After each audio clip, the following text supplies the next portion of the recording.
사람이 새롭게 변화되는 것, 이전의 모습과 전혀 다른 모습이 되는 것을 우리는 사자성어로 개과천선했다 이렇게 말합니다. 개과천선이라는 이 사자성어는 당나라 정치가인 조거정이 쓴 책에 나오는 사자성어입니다. 잘못 들어선 길을 버리고 착한 사람으로 다시 태어나겠다는 그 결의가 실천되어서 마침내 이룩한 것을 개과천선했다 이렇게 말합니다. 오늘 성경은 똑같은 이런 의미를 가진 새로운 표현을 우리에게 주고 있는데요. 바로 그것을 새 사람이 되었다라고 말하는 것입니다. 옛사람과 그 행위를 벗어버리고 새 사람을 입었으니, 오늘 본문 10절의 말씀을 우리 함께 보겠습니다. 10절입니다. 새 사람을 입었으니 이는 자기를 창조하시는 이의 형상을 따라 지식에까지 새롭게 하심을 입은 자니라. 아멘. 오늘 10절의 말씀을 원어적인 의미를 살려서 번역을 한 내용을 보면 이렇게 번역하고 있더라고요. 이 새 사람은 자기를 창조하신 분의 형상을 따라 온전한 지식을 목표로 하여 끊임없이 새로워집니다. 이 새 사람은 자기를 창조하신 분의 형상을 따라 온전한 지식을 목표로 하여 끊임없이 새로워집니다. 하나님께서 우리를 새롭게 만드셨는데, 새 사람이 되게 하셨는데, 그 새 사람은 원래 하나님께서 의도하신 그 형상, 그 온전한 지식을 가지고 있는 그 형상대로 하나님께서 끊임없이 새로워지게 하신다는 겁니다. 그래서 바울은 갈라디아서에서 이것을 이렇게 표현하기도 했습니다. 갈라디아서 4장 19절 말씀입니다. 나의 자녀들아, 너희 속에 그리스도의 형상을 이루기까지 다시 너희를 위하여 해산하는 수고를 하노니. 새 사람이 된다는 것은 무엇인가? 원래 하나님이 의도하신 형상, 바로 그리스도의 형상이 이루어지는 것, 그것이 바로 새 사람이 되는 것이다. 성경 말씀합니다. 그리고 이것을 신학적으로는 성화라고 성경은 말씀하고 있습니다. 바울 서신서는 그 시대를 살아가는 성도들의 질문에 대한 답이었습니다. 예수님을 만난 성도들, 그래서 변화된 성도들이 그 땅 가운데서 어떻게 사는 것이 구별되어서 하나님의 자녀답게 살아가는 것인가? 잘못된 가르침, 이단의 가르침과 그리고 세속적인 유혹이 가득한 세상 한가운데서 어떻게 살아가는 것이 예수 그리스도의 제자로 살아가는 모습인가? 이러한 질문에 대한 답으로 성령의 감동하심을 받은 바울이 골로새서를 통해서 말씀하고 있는 겁니다. 우리는 믿음의 뼈대가 되는 성경을 보면 믿음의 뼈대가 되는 이 교리가 바로 초대교회 성도들이 이러한 이단과의 영적 싸움을 통해서 견고해지는 것을 확인하게 됩니다. 골로새서 3장에서 새 사람을 입었으니 라고 말씀하시는 성화에 대한 가르침, 이 가르침 속에 담겨있는 그 영적인 원리를 오늘 함께 묵상하기를 원하는데요. 첫 번째, 성경이 말씀하시는 새 사람의 모습은 차별하지 않는 모습입니다. 골로새서 3장 11절 말씀을 제가 한 번 더 읽습니다.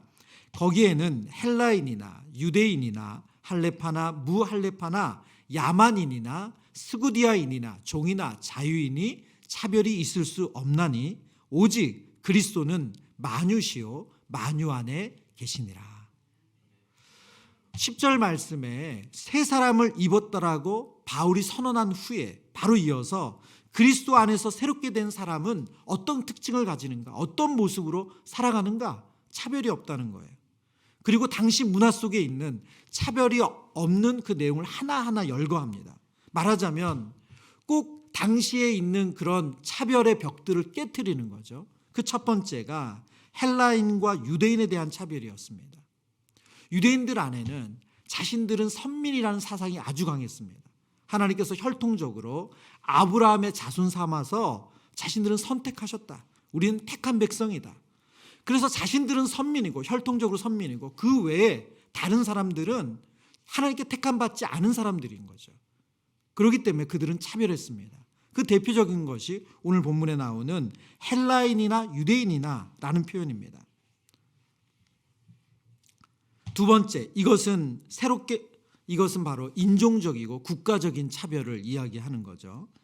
그런데 사도행전 6장에 보면 이 인종적이고 국가적인 차별이 완전히 깨어지는 것을 보게 돼요. 사도행전 6장에 하나님께서 세우신 예루살렘 교회 안에 헬라파 유대인들의 이제 과부들과 그리고 히브리파 유대인들 과부들 사이에 구제하는 일에 분배의 차별이 있었던 것 같아요.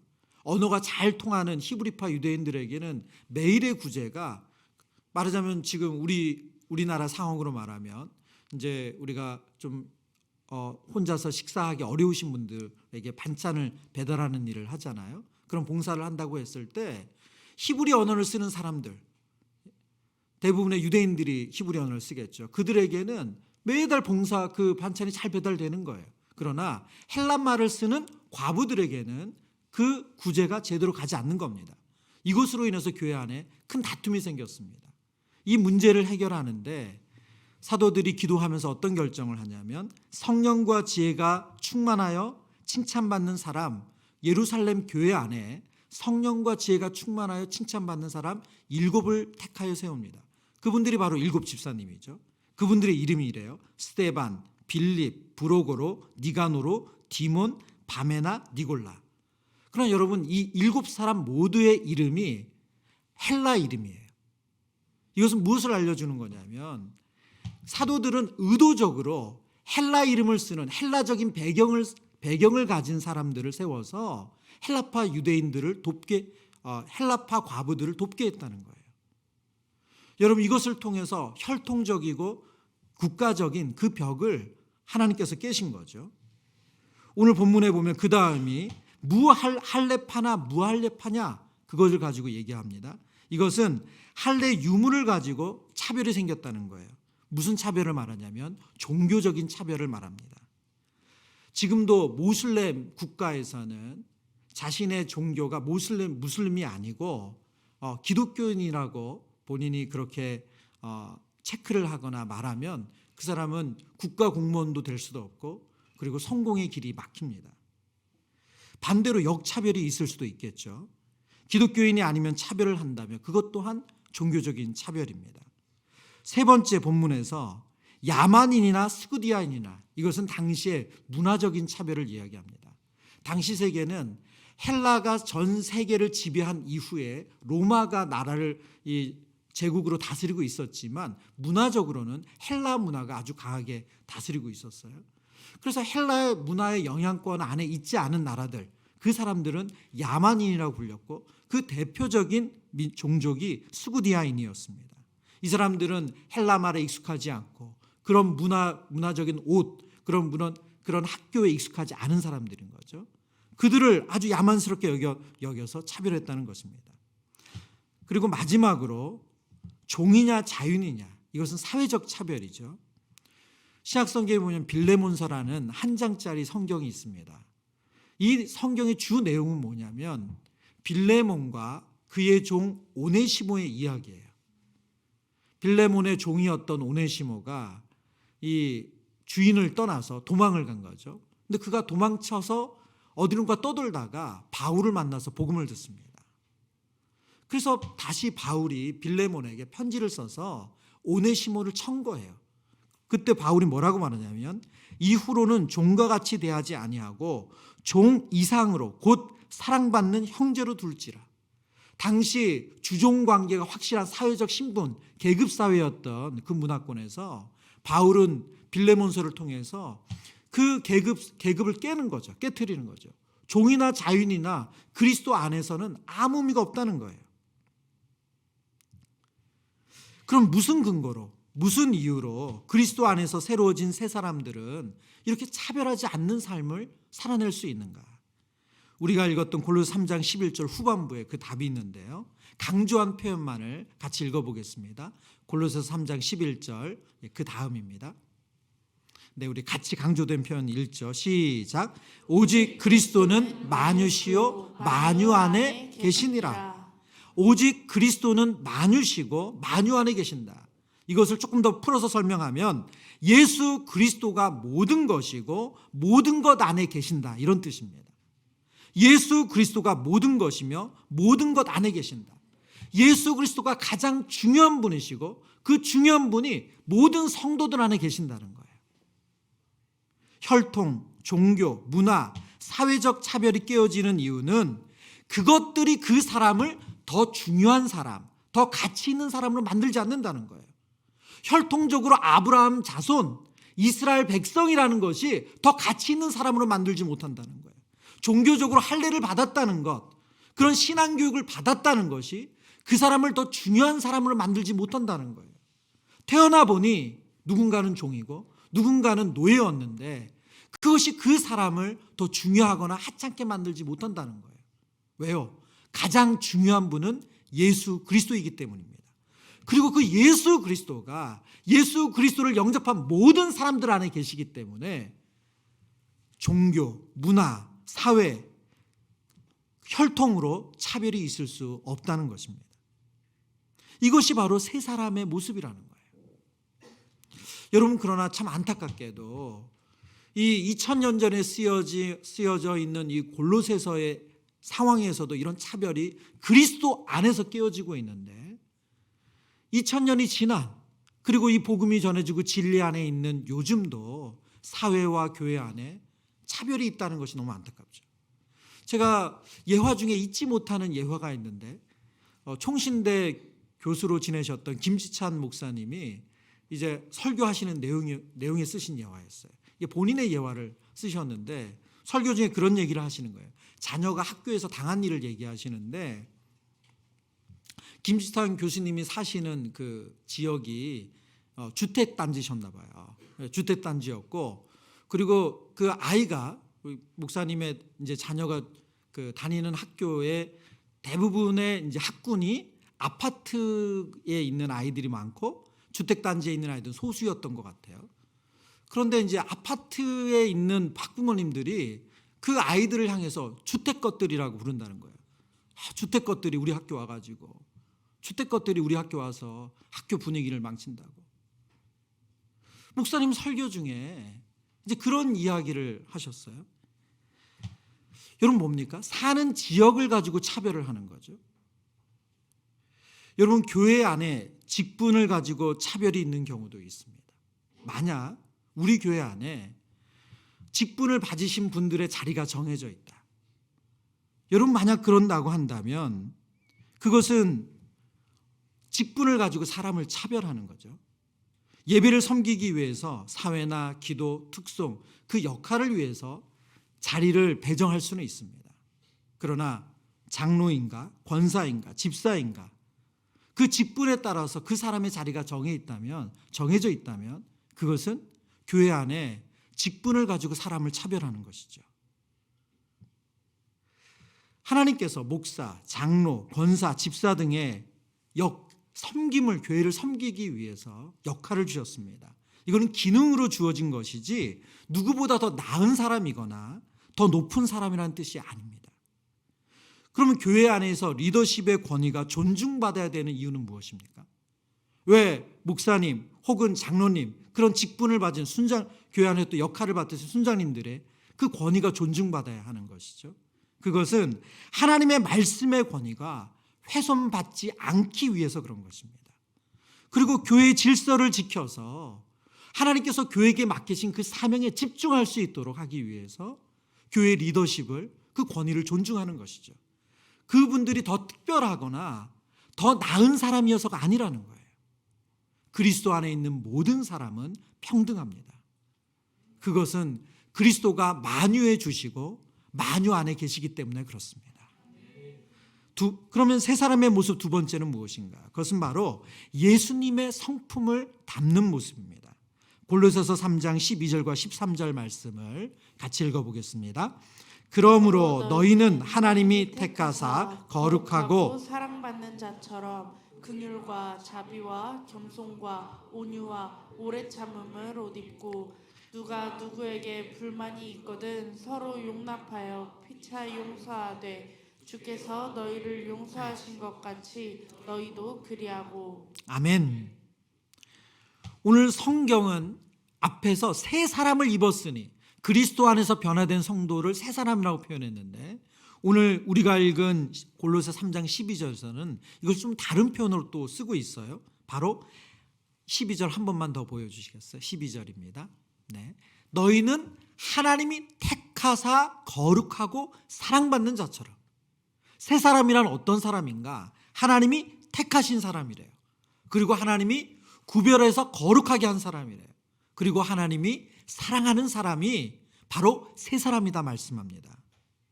저와 여러분이 하나님의 자녀로 살아간다는 것은 하나님이 택하셨고 하나님이 거룩하게 하셨고 하나님이 사랑하시는 자인 줄 믿습니다. 우리가 이 확신을 가지고 하나님의 자녀로 살아가는 겁니다. 그런데 이 세 사람은 그러면 어떤 모습을 보이고 사는가? 오늘 성경은 긍휼, 자비, 겸손, 온유, 오래 참음, 그리고 용서라고 말씀합니다. 긍휼, 자비, 겸손, 온유, 오래 참음, 용서. 여러분, 이 모습은 누구의 모습입니까? 바로 예수님의 모습이죠. 우리가 읽은 골로새서 3장 13절에 그래서 이렇게 강조해서 말씀합니다. 주께서 너희를 용서한 것 같이, 주께서 너희를 용서하신 것 같이 긍휼함과 그리고 자비와 겸손, 온유, 오래 참음은 다 예수님이 보이신 모습이에요. 예수님이 우리를 용서하신 것 같이, 예수님이 우리를 긍휼히 여기신 것 같이, 예수님이 자신을 낮추신 것 같이, 예수님이 온유하신 것 같이, 예수님이 오래 참으신 것 같이 그렇게 행하라고 말씀합니다.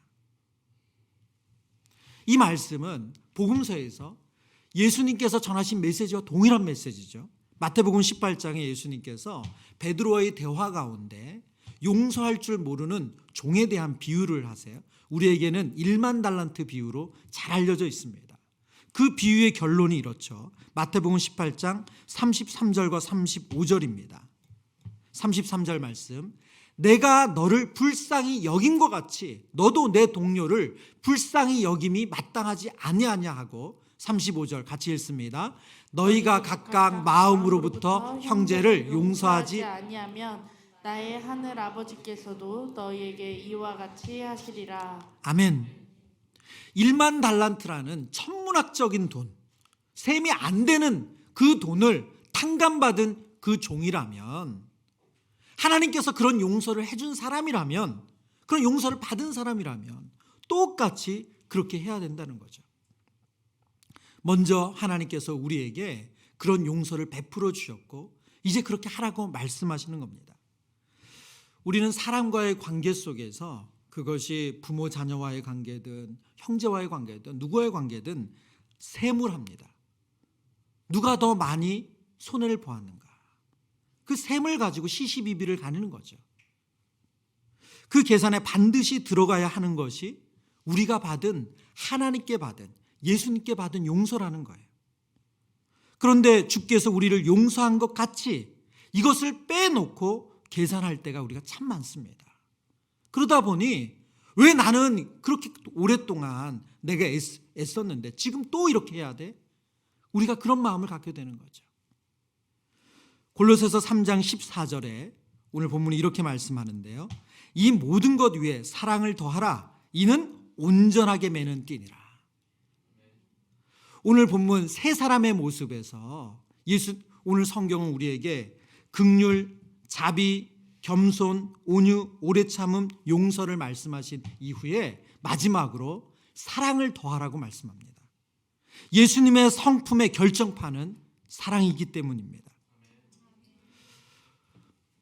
세 사람, 우리가 그리스도 안에서 변화됐다는 것은 무엇입니까? 예수님의 성품을 담는 사람이래요. 갈라디아서 5장의 성령의 9가지 열매를, 오늘 어떻게 보면 유사한 내용을 오늘 골로새서 말씀은 우리에게 말씀하고 있습니다. 그리스도 안에서 변화된 사람, 그리스도 안에서 새롭게 된 사람은 예수님이 행하시는 대로 그 삶에 똑같이 써내려가는 사람이라고 말씀하는 거죠. 기독교 영성을 비움과 채움의 영성으로 설명할 때가 있습니다. 하나는 비움이고 하나는 채움이라는 거죠. 골로새서 3장의 말씀도 이 말씀으로 좀 풀어낼 수가 있는데요. 골로새서 3장 5절과 8절에 비울 것을 말씀하시죠. 5절에는 음란, 부정, 사욕, 악한 정욕, 탐심을 버리라. 8절에는 분함, 노여움, 악의, 비방, 너의 입에 부끄러운 말을 버리라. 이런 것들은 우리의 옛사람의 모습이기 때문에 우리가 비워내야 되는 거예요. 그러나 비우기만 하는 것으로 우리가 건강한 영성, 건강하게 예수님을 닮는다고 할 수 없다는 거예요. 그 자리에는 채워 넣어야 됩니다. 바로 예수님의 성품으로. 그래서 오늘 성경은 긍휼, 자비, 겸손, 온유, 오래 참음, 용서, 사랑으로 채우라고 말씀하고 있습니다. 저와 여러분의 삶이 그리스도 안에서 새롭게 된 새 사람으로서 악한 것들, 옛 사람은 벗어버리고 예수님의 성품으로 채워지는 은혜가 있기를 축원합니다. 세 번째 새 사람의 모습은 예수님의 평화가 다스리시는 모습이라고 말씀합니다. 골로새서 3장 15절의 말씀 우리 같이 읽어보겠습니다. 그리스도의 평강이 너희 마음을 주장하게 하라. 너희는 평강을 위하여 한 몸으로 부르심을 받았나니 너희는 또한 감사하는 자가 되라. 아멘.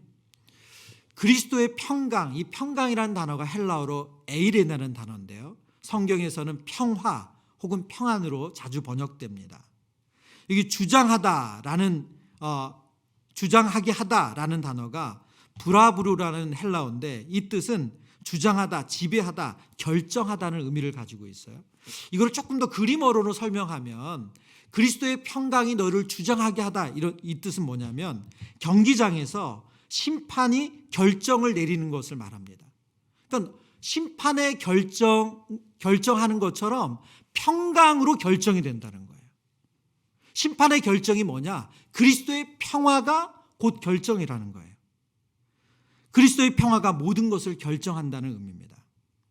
당시 사람들에게 평화하면 떠오르는 이미지가 있었습니다. 그 이미지는 뭐냐면 팍스 로마나, 로마가 주는 평화예요. 로마가 주는 평화. 그러면 로마는 어떻게 평화를 일궈냈는가? 로마는 어떻게 평화를 그 제국 가운데 만들어냈는가? 그 평화는 군대와 법으로 만들었습니다. 반란을 일으켜요. 군대가 진압을 해요. 더 이상 반란이 없게 하는 거죠. 그리고 사람들이 이런저런 막 요청이 있어요. 로마의 법으로 그런 말에 대해서 더 이상 말하지 못하게 만드는 거예요. 그것으로 평화를 만들었습니다. 그러나 오늘 성경이 말씀하시는 평화는 무엇으로 만드는 평화입니까? 긍휼, 자비, 겸손, 온유, 오래 참음, 용서, 사랑으로 만드시는 평화죠. 하나님께서 예수 그리스도의 평화가 세 사람을 통해서 이루어지게 한다고 말씀합니다. 우리가 그리스도 안에서 새로워져서 우리 가정에 평화가 임해야 됩니다. 우리가 그리스도 안에서 새로워져서 우리의 교회에 평화가 임해야 됩니다. 우리가 그리스도 안에서 새로워져서 우리가 섬기는 직장과 우리가 섬기고 있는 지역 공동체에 평화가 임해야 됩니다.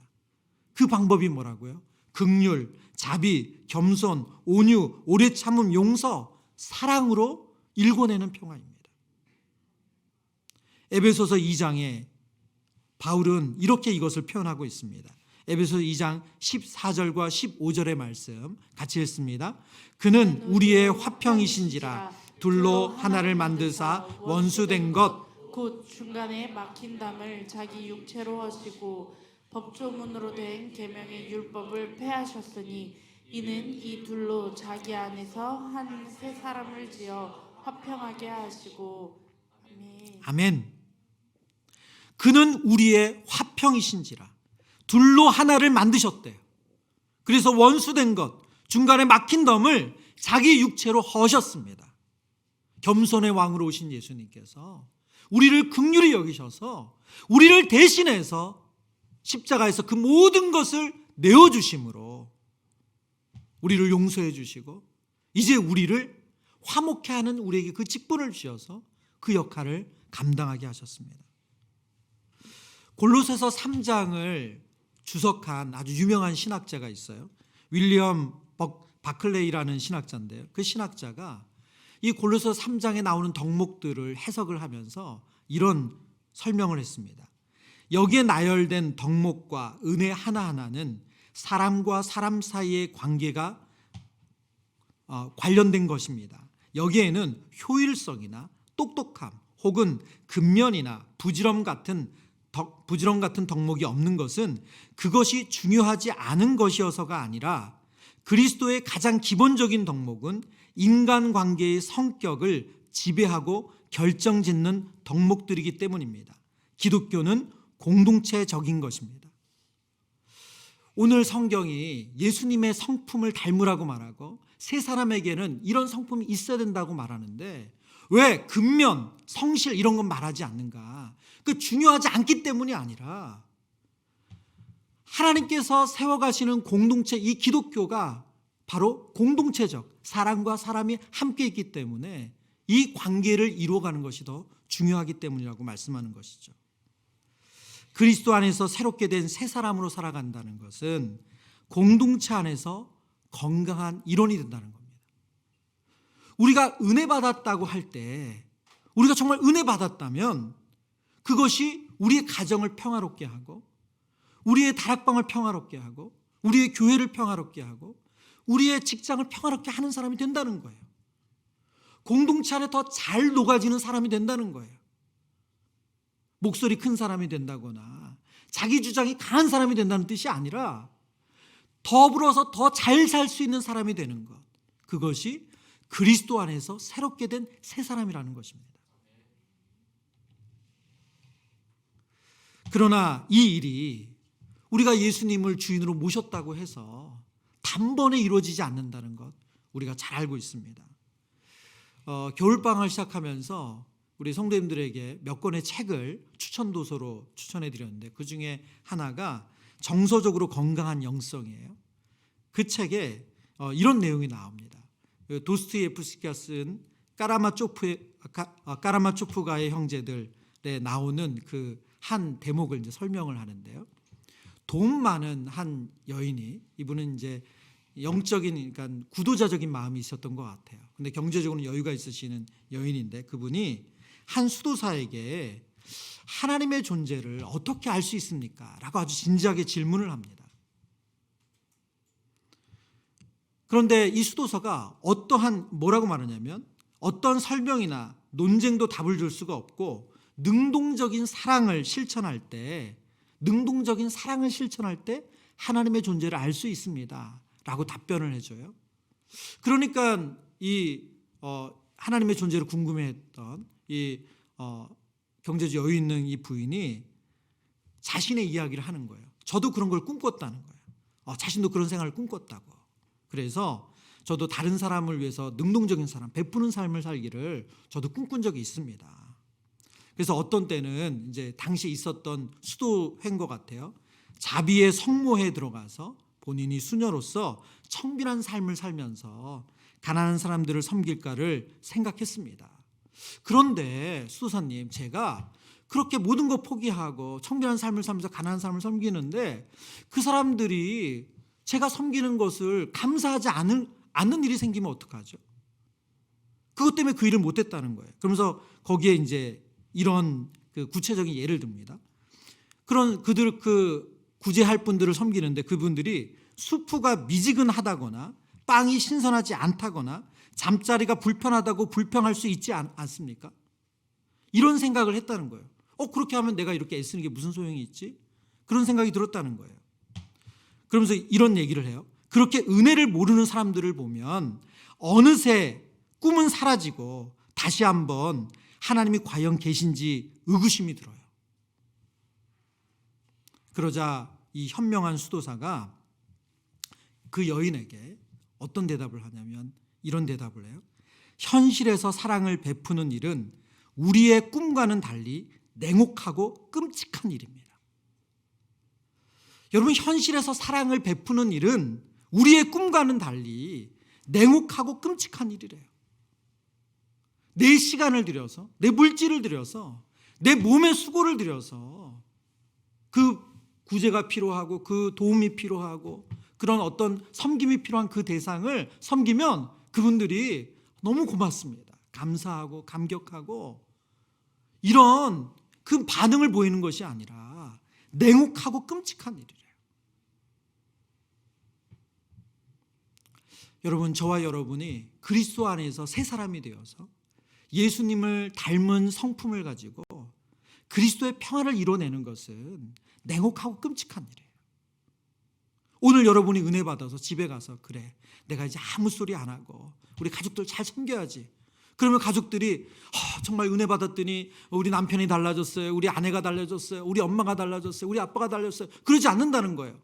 왜? 또 뭐 그랬나 보지? 그리고 빈정거리거나 비난할 수 있다는 거예요. 내곡하고 끔찍한 일이라는 거예요. 여러분, 그래서 우리가 새 사람이 되어서 예수님의 성품을 담고 그리스도의 평화를 이루는 일이 그렇게 쉽지 않습니다. 근데 이 일이 일어나요. 이 일이 가능해요. 어떻게 가능합니까? 우리의 이기적이고 자기중심적인 자아가 그리스도와 함께 죽었기 때문에 가능합니다. 저와 여러분의 자기중심적인 자아가 죽지 않았다면 이 일에 대한 시도는 한 번 하다가 멈췄을 거예요. 그럼 왜 우리는 계속 이 일을 시도하려고 합니까? 그리고 왜 저와 여러분이 이 자리에서 이 말씀을 들으면서 아멘이라고 화답할 수가 있습니까? 우리의 자아중심적이고 이기적인 자아가 그리스도와 함께 죽었기 때문이에요. 신학자 존 머리라는 분이 성화에 대해서 아주 중요한 그 글을 쓰셨는데요.